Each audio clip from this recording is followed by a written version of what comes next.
Welcome back. Bulletin का आगाज़ करेंगे और सबसे पहले आपको खबर देंगे। हुकूमत ने छोटे दुकानदारों के लिए फ़िक्स टैक्स स्कीम मुतारिफ करवा दी है। वफाकी वज़ीर ख़जाना मोहम्मद औरंगज़ेब और वज़ीर मुमलिकत बिलाल अज़हर कियानी ने मुश्तरका प्रेस कॉन्फ्रेंस के दौरान कहा कि फ़िक्स टैक्स स्कीम ताजिरों और अंजुमन ताजिरान की मुशावरत से तैयार की गई है, जिसका इतलाक़ 20 करोड़ रुपए से या उससे कम सालाना टर्नओवर वाले दुकानदारों पर होगा। अब हुकूमत की तवज्जो टैक्स निज़ाम के वसअत लाने पर है और उनका कहना था कि टैक्स शरह को बढ़ाने के बजाय कम करना होगा। टैक्स दहिंदगान पर बोझ कम करना हुकूमत की तरजीह है। मुल्क में 30 से 40 लाख के करीब छोटा दुकानदार तबका मौजूद है। उन्होंने मजीद कहा कि स्कीम में शामिल दुकानदारों को अमूमी ऑडिट से इस्तिस्ना। वज़ीर-ए-आज़म शहबाज शरीफ ने मुल्क में तिजारती अदालतों के क़याम के लिए 8 रुकनी कमेटी कायम कर दी है। कमेटी मुल्क में तिजारती अदालतों के क़याम के लिए अपना ड्राफ्ट तैयार करेगी। 45 दिन में अपनी रिपोर्ट वज़ीर-ए-आज़म को पेश करेगी। वज़ीर-ए-आज़म ऑफिस के जारी करदा नोटिफिकेशन के मुताबिक वफाकी वज़ीर कानून और इंसाफ आज़म नज़ीर तारड़ कमेटी के सरबराह होंगे।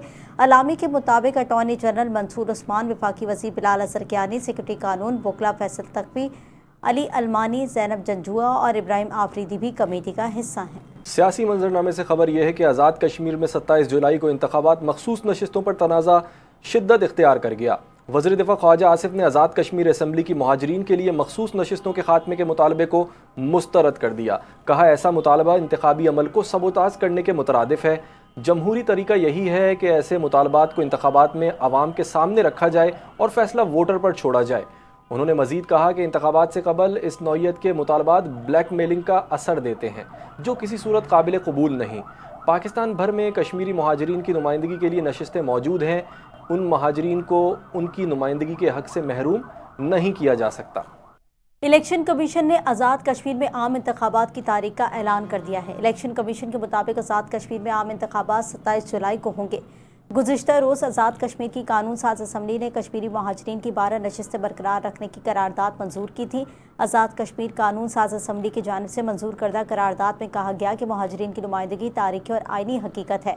करारदाद के मुताबिक इंतखाबी पेचीदगियाँ दूर करना और सियासी जमातों के लिए काबिल कबूल बनाए जाने के लिए ज़रूरी इस्लाहात असम्बली के ज़रिए अमल में लाई जा सकती हैं। और दूसरी जानिब आज़ाद कश्मीर में एहतजाज की कॉल के पेश नज़र सिक्योरिटी इंतजामात मज़ीद सख्त कर दिए गए। आज़ाद कश्मीर हुकूमत ने विफाक को सिक्योरिटी फराहम करने की दरख्वास्त कर दी। विफाकी हुकूमत ने इस्लामाबाद पुलिस के जवानों को आज़ाद कश्मीर भिजवाने का फैसला कर लिया। विफाकी पुलिस 1500 से ज़ायद जवान आज़ाद कश्मीर में ड्यूटी देंगे। 1 DIG, 2 SSPs और 4 SPs भी नफरी के हमरा होंगे। नफरी में 8 DSP, 16 इंस्पेक्टर और 22 सब इंस्पेक्टर भी शामिल होंगे। स्पेशल ड्यूटी देने वालों में 70 असिस्टेंट सब इंस्पेक्टर, 1382 कांस्टेबल्स भी शामिल हैं। नफरी, CTD, CPC, safe city security division, operation division से शामिल की गई है और logistic division, Islamabad traffic police, ATS और स्पेशल ब्रांच से भी अहलकार शामिल हैं। गिलगित बल्दिस्तान में इंतखाबी सरगर्मियां उरूज पर पहुंच गई हैं। सियासी जमातों और उम्मीदवारों ने वोटर्स को मुतहरिक करने के लिए मुहिम तेज़ कर दी। दियामर से लेकर गजर तक जल्द से जुलूस और कॉर्नर मीटिंग्स का सिलसिला जारी है। नारों, वादों, तरक्याती वादों के जरिए आवाम को कायल करने की भरपूर कोशिशें की जा रही हैं। इस कर्दू में मुस्लिम लीग नून के रहनुमा ख्वाजा साद रफीक ने खिताब करते हुए कहा कि 7 जून को इस कर्दू से शेर कामयाब होगा। अवाम नून लीग पर एतमाद का इजहार करेंगे। ख्वाजा साद रफीक का कहना था कि नवाज शरीफ ने इस कर्दू में सड़कों का जाल बिछाया और तरक्याती मनसूबों का आगाज़ किया। उन्होंने वादा किया कि गिलगित बल्दिस्तान के अवाम की पसमानदगी दूर की जाएगी और खित्ते की तरक्की की राह पर गामजन। हुंजा को कराची जैसा बनाना है या लाहौर जैसा? खुर्रम दस्तगीर के सवाल पर मेयर कराची मुर्तज़ा वहाब ने जवाब देते हुए कहा कि सिंध में सैलाब की तबाहकारी आती है तो हुकूमत अवाम के साथ खड़ी रहती है। मुश्किल हालात में पंजाब हुकूमत नज़र आए या ना आए, चेयरमैन पीपल्स पार्टी अवाम के साथ होते हैं। सिंध हुकूमत की जानिब से 21 लाख घर सैलाब मुतासरीन के लिए बनाए जा रहे हैं। 12 लाख घर सैलाब से मुतासरा अफराद के सुपुर्द कर चुके हैं। मुर्तज़ा वहाब ने कहा कि लाहौर का मवाजना कराची शहर से करते हैं तो कराची तो गरीब परवर शहर है। ये वो शहर है जिसमें पाकिस्तान के मुख्तलिफ शहरों से लोग आते हैं। मुर्तज़ा वहाब ने कहा कि कराची गरीबों और मुखलिसों की मदद करता है। मैं तो चाहूँगा कि हुंजा कराची जैसा बने और मुल्क की खिदमत करे। अमरीकी सदर ट्रंप ने भारत की तिजारत में दोगलेपन को बेनकाब कर दिया। ट्रंप के हालिया बयान से भारत की तिजारती लिहाज से मकरू चेहरा दुनिया के सामने आ गया। अमरीकी सदर ने भारत की दोगली तिजारती पॉलिसियों से पर्दा हटाते हुए कहा कि कई सालों तक भारत ने अमेरिका से तिजारती फ़ायदा उठाया। भारत ने अमेरिका पर भारी टैरिफ लगाए और बदले में कुछ नहीं दिया। انہوں نے کہا کہ ماضی میں بھارت امریکہ پر یک طرفہ طور پر 200% تک ٹیرف لگا دیتا ہے۔ اب صورتحال تبدیل ہو چکی ہے اور امریکہ بھارت سے بھرپور مالی فائدہ حاصل کر رہا ہے۔ دوسری جانب ماہرین کے مطابق امریکی صدر کے حالیہ بیان نے عالمی سطح پر بھارت کی تجارتی پالیسیوں پر سوالات اٹھا دیے ہیں۔ ماہرین کا کہنا ہے کہ یہ بیان اس بات کا اشارہ ہے کہ بھارت کی معیشت کو ایسے معاہدوں کا سامنا ہو سکتا ہے جو عوام کے لیے نقصان دہ ثابت ہوں۔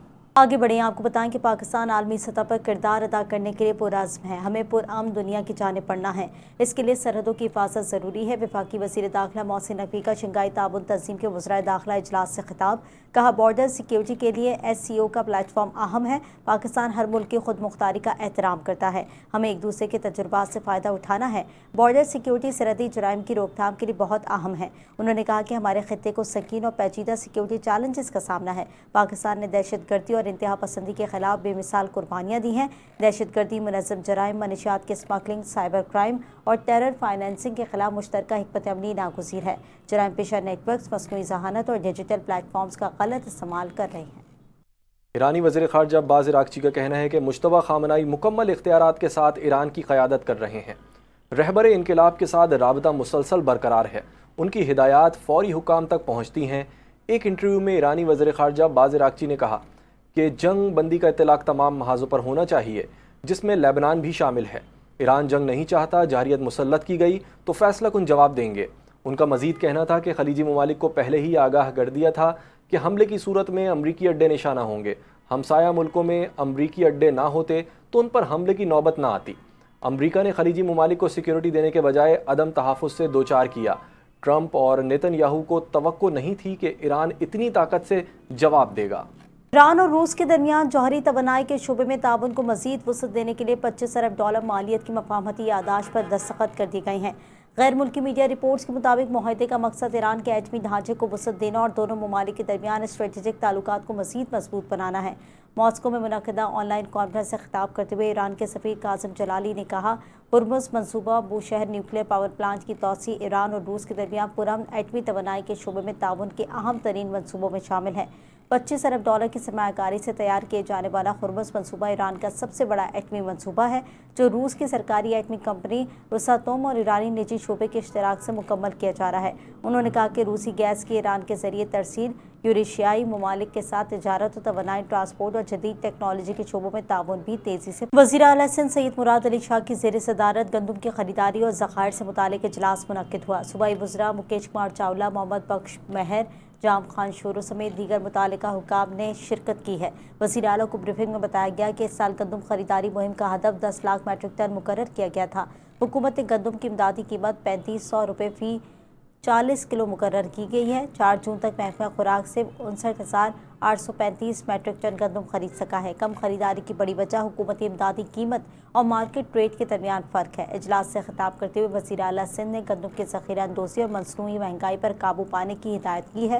کہا اسٹریٹجک ذخائر کو مضبوط بنانا جائے، آٹے کی قیمتیں برقرار رکھی جائیں، گندم کی دستیابی، مناسب قیمت اور غذائی تحفظ یقینی بنائیں۔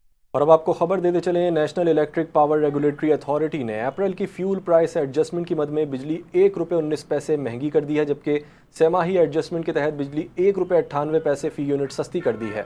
نوٹیفیکیشن میں کہا گیا ہے کہ ماہانہ ایڈجسٹمنٹ کا اطلاق کے الیکٹرک صارفین پر بھی ہوگا۔ اضافے کا اطلاق رواں ماہ جون کے بلوں میں کیا جائے گا۔ CPPA نے اپریل کی ایڈجسٹمنٹ میں ₹1.73 فی یونٹ اضافہ مانگا تھا۔ دوسری جانب سال 2026 کی پہلی سہ ماہی میں ایڈجسٹمنٹ کے تحت بجلی ₹1.98 سستی کر دی گئی۔ سہ ماہی ایڈجسٹمنٹ کی مد میں صارفین کو $67 ارب سے زائد کا ریلیف ملے گا۔ نوٹیفیکیشن میں کہا گیا ہے کہ سہ ماہی ایڈجسٹمنٹ کا اطلاق جون، جولائی اور اگست کے بلوں پر ہوگا۔ اطلاق کے الیکٹرک سمیت ملک بھر کے لیے ہوگا۔ لائف لائن صارفین پر اطلاق نہیں ہوگا۔